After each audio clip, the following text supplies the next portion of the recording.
வணக்கம் மக்களே, நம்ம என்ன பண்ணிகிட்ருக்கோம்னு பார்த்தீங்கன்னா, நம்ம நெல் அறுக்கிற வேலையை ஸ்டார்ட் பண்ணிச்சு. நெல் அறுக்கிறதெல்லாம் சரி நம்ம கையிலே அறுத்துடலான்னு பார்த்தா, நம்ம கண்டினியூவாக வீட்லேயும் வேலை இருக்கிறதுனால சரி ஆள் வச்சு அறுத்துருவோம் அப்படின்னு நினச்சாலும் அறுக்க முடியாது. அதே மாதிரி வெள்ளாமை பெருசாக நம்ம எதிர்பார்க்குற அளவுக்கு இல்லை. சுத்தமாகவே பார்த்தீங்கன்னாப்பா இந்த டைம் அறுத்ததில் வந்து பார்த்தீங்கன்னா 2-3 மூட்டை தான் வந்திருக்கு.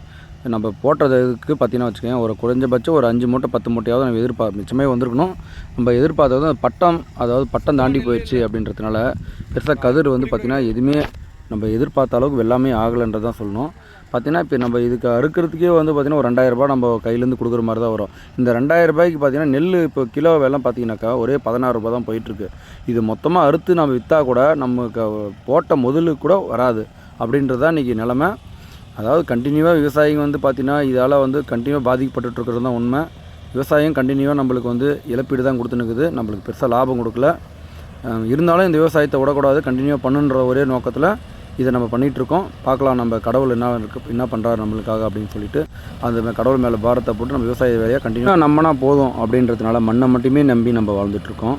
தேங்க்யூ மக்களே.